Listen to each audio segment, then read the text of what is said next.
where my thoughts escaping, home, where my music's playing, home, where my love lies waiting silently for me.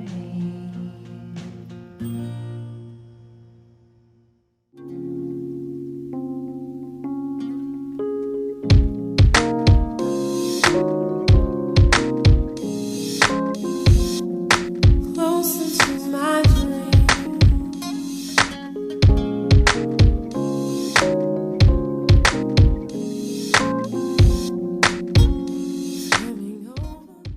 Welcome back to Real East Savvy here on WTOB 96.3 FM in Winston-Salem, North Carolina, 980 AM, and to all the virtual viewers on realeastsavvy.com. Today I have the CEO of the Urban League of Central Carolinas for the State of Black Housing Part 2, Mr. Teddy McDaniel III. How How you you doing? doing? Good. I'm What's doing up? well, Chris. Glad to be here. You and I talked a little bit, and look forward to talking about housing. And I know you were with Mark Morial for part one yesterday. So housing issues are front and center. Glad to be with you today. Yes, sir. I'm going to start, in the age we're living in and the unfortunate news cycles that we're living in and addressing, the elephant in the room, COVID-19. As you know, I spoke with Mark about this yesterday.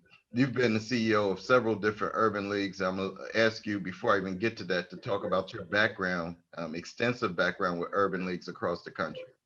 Sure. So this is the third urban league that I've been involved with from a staff perspective. I've been the CEO here in Charlotte at the Urban League of Central Carolina since 2017. But prior to coming to Charlotte, I served as in the same role at the Austin, Texas Urban League from 2012 to 2017 for 5 years. And so it's an interesting, great 5 years in Austin. Prior to that, I was the chief operating officer of the Greater Phoenix Urban League. And so this is my third. I've been involved with the Urban League for 12 years now. I'm a banker by trade, Chris, and we talked a little bit about this after I finished Morehouse College. I went straight to New York City, and I spent 9 years in New York working for various corporate banks. And then I moved to Phoenix, Arizona in 2003 to work for GE Capital. And in New York, my last couple of years there, I served on the board of the Stamford, Connecticut Urban League. It's now called the Urban League of Southwestern Connecticut. I started as a young professional in my late 20s and really got involved with the league at that time. And then when I moved to Phoenix, the same thing happened. I got involved. I was the president of the Greater Phoenix Urban League Young Professionals for a couple of years. And in 2008, I left GE Capital. And in 2009, I became the chief operating officer of the Greater Phoenix Urban League. So it's in my heart. I've been in, as I said, 2 or 3 states now, and happy to be in North Carolina. Yes, sir. Now, getting back to the question I was about to ask and dealing with COVID, how do you expect Charlotte to be able to recover in the housing market, and what difficulties are you seeing in Charlotte right now based on COVID-19? Well, I mean, listen, it's a challenge for Charlotte, just like so many other cities. And I like to tell people we're still in the middle of a triple pandemic. We've got a health pandemic that we're finally getting vaccines and starting to make some progress on. That led to an economic pandemic with so many folks losing jobs. And we're in the middle of racial justice after the deaths of George Floyd and Ahmaud Arbery and all that happened in 2020. And so I think that Charlotte has its challenges economically. And let me talk about that for a minute. 1 in 5 Charlotte area residents works in one of three industries: retail, hospitality, or restaurants. So think about that. With the economic pandemic, the hospitality industry got hit, probably worse than any other ones. These hotels have been shut down for months. They're starting to come back because so many folks are working at home. Business travel has come to a halt.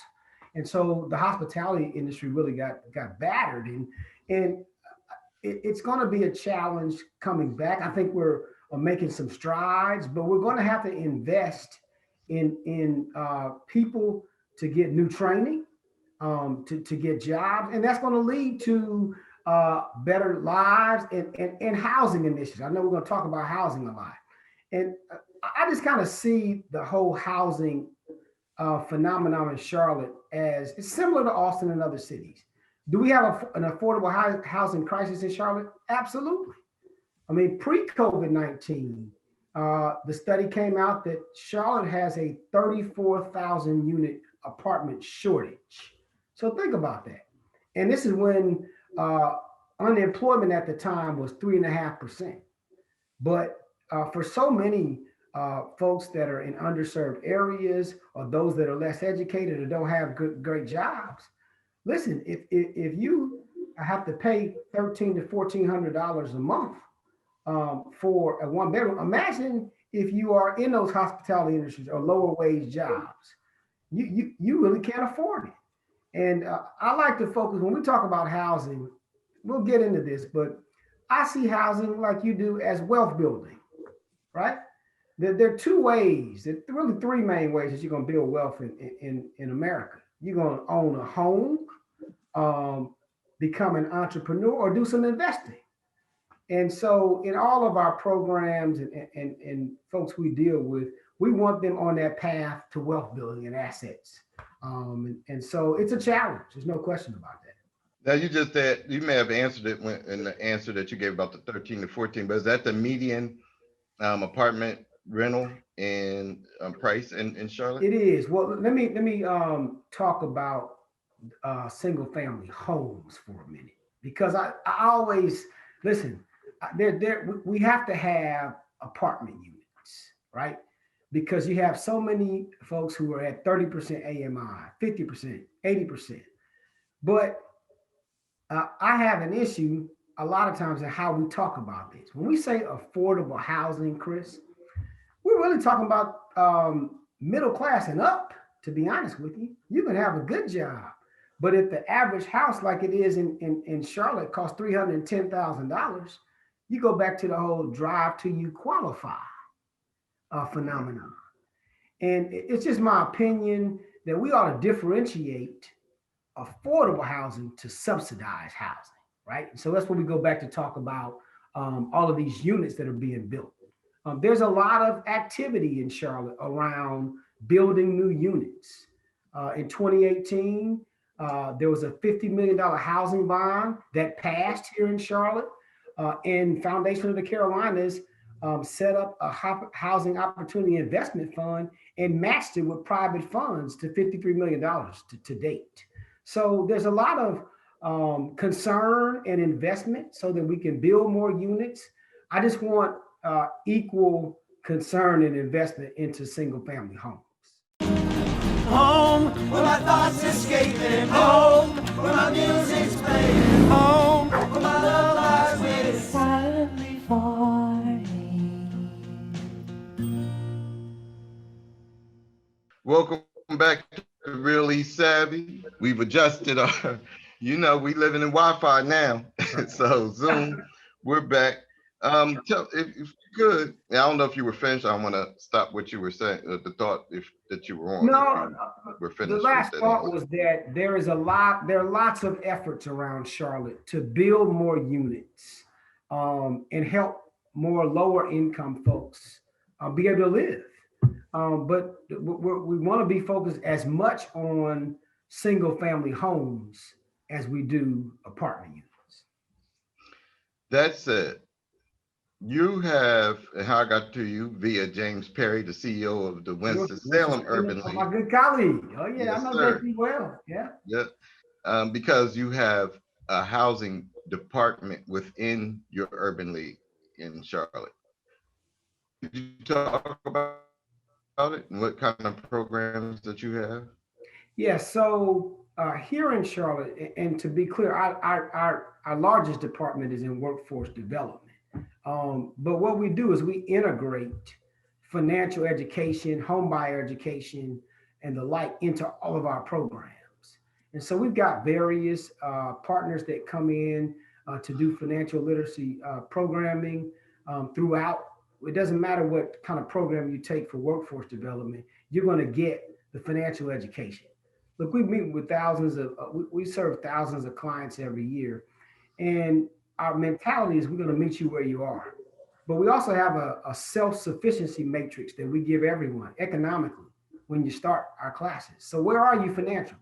Let's do an assessment. And as you go through various programs, we touch on things such as your credit, savings, all with the goal when you finish a workforce program, and let's say you get a certificate here or a job, we want you home buyer ready going forward. Are you there? We're still having a little bit of technical difficulty, so I just want to double check with you. Again, I I'm can here. understand you. Okay. Gentrification in Charlotte. I know that's a hot button issue down in any major city. Absolutely. It's hitting Charlotte hard, and just wanted to get some of your feedback on that. Yeah, so we got traditional Black neighborhoods on the west side. The traditional area right by Johnson and Smith is Beatties Ford Road. That's the main corridor. You're familiar with it. You know North Carolina and Charlotte. And there are all kinds of neighborhoods over there where people have been there for decades, but these housing prices continue to rise. I mean, you've got folks who live in one neighborhood, and Charlotte has a lot of contiguous neighborhoods along the Beatties Ford corridor, for example, where you may have someone that's been in their home for 20, 30 years, and next to them is a mini mansion that costs $500,000 now. And so are there gentrification pressures? Absolutely. I think there are gentrification pressures in two ways. We talk often about keeping folks in their home, and there's some land trust and some other efforts to try to do that. Maybe tax abatements is a way to try to keep people in their home. But we also see gentrification for Black-owned businesses. There's a lot of development around Charlotte in some of these areas. And let's say, for example, you've got a barber shop or you've got a business over in that area. And then the landlord comes in, they knock it down or they're going to something else. Hey, you can't survive as an entrepreneur. And so we talk about gentrification in both economic terms for entrepreneurs and of course, keeping the residents in their homes. And we talked about the Urban Leagues programs. Are there any other, for the viewing audience mainly, programs in Charlotte or North Carolina as a whole that individuals could families take advantage of to purchase a home that you're aware of or that you may work in conjunction with? Yes, so we work a lot. We have a partnership. The Charlotte-Mecklenburg Housing Partnership is one of the larger nonprofits in town that does home buyer education programs. And they also are a developer. And so they have subsidized apartments for those that, and homes, single family homes. Once you finish the program, there's a group in town that we work a lot with called Community Link that focuses on helping underserved and primarily Black clients get to housing stability. And so I think that the efforts around Charlotte are abundant, but the need is huge, Chris. That's what there's no shortage of need. We've got to get. Go ahead. And there's such a flight to Charlotte, which doesn't make it any better. To your point. So these studies come out in the next few years, they expect 600,000 people to move to Charlotte in the next 10 years. Charlotte is one of those top 10 fastest growing cities. It is number one for millennials moving to a major metropolitan. And so we got all these new areas, South Boulevard, which is now South End. Look, there are apartments popping up everywhere. But those are market apartments. And if you don't have a good job, you can't afford those. And so that's the gentrification issue that we have to fundamentally change. Okay, and I'm talking to you, and I said to do this from a macro, micro. These issues that you're addressing mirror every major city in the country right now. No question about it. If you recall, I moved here from Austin, Texas. Right. And Austin is the 13th largest city In Charlotte, 16. But the same issues on the east side and west side, the west side of Charlotte happened on the east side of Austin. You got historically black and brown neighborhoods. Um, in Austin is Houston Tillotson University, which is the HBCU on the east side. In Charlotte is Johnson C. Smith on the west side. These are historically black neighborhoods, and they are feeling the pressures of housing prices that are rising tremendously. But our real issue is we have a shortage of homes. You do this all the time and talk about it. Inventory, if you put your house on the market, this is a seller's market and has been in Charlotte for a couple of years, you're going to get multiple offers. And so you have got to be prepared. You got to have the income, and you got to be able to find something in your price range. And from a client standpoint, listen, generally speaking, you shouldn't be spending more than 30% of your income on housing costs. I don't care whether you rent or you buy. We want you to buy eventually because that's how you build wealth. But for a lot of folks, especially in our client base in black and brown neighborhoods, they're spending over 50% of their housing cost, of their income on housing. And it's just they're overburdened. And so that's why we have to get more units out there, but also more homes to get people into. Now, before I close, I want to make sure that I didn't miss anything that you wanted to cover with regard to you're saying your vantage point as CEO. Well, look, I kind of begin and end when it comes to the Urban League and our mission for social and economic equality with wealth building. Whether we're trying to get people to certifications or education, good livable wage jobs, at the end of the day, our goal is to get you to build assets. And that means you need to either be buying a home or starting a business. And so affordable housing is a huge issue in Charlotte. We will be involved with it going forward because we want to see our clients get out of the debt that they're in and then into wealth building going forward. Yes, sir. I truly appreciate your time, Teddy. I know you're busy. I tell my guests. Thanks for making my audience really savvy. I'm going to ask you, because of the information that you possess, I did not ask Mark yesterday to provide the websites for both Central Carolina, the National Urban League, and your contact information. I don't know if you're open now or is Charlotte totally closed for good COVID? Good question. What we say is our building is closed, but our virtual doors are open. So all of our services are virtual and have been since March. The National Urban League can be reached at nul.org. And the Urban League of Central Carolina is urbanleaguecc.org. So come join us. We're all on social media. Listen, at the end of the day, we're going to continue our mission of empowering communities and changing lives. Thank you, sir. I'll have you on again, hopefully soon. Thank you, Chris. Appreciate your time. Thank you. All right.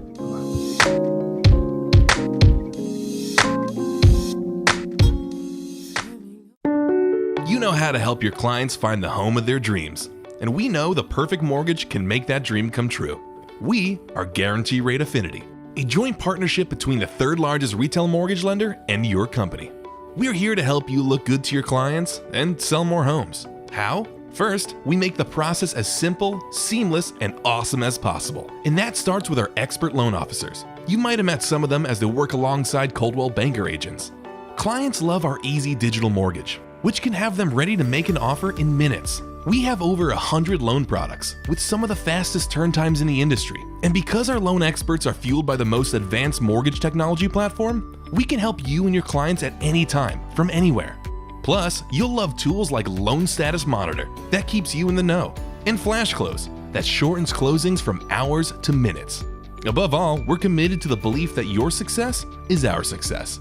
So, when a buyer needs a mortgage referral, bring it home to the loan officers who work right alongside you to get dream homes closed. We are Guarantee Rate Affinity, and we are your mortgage company.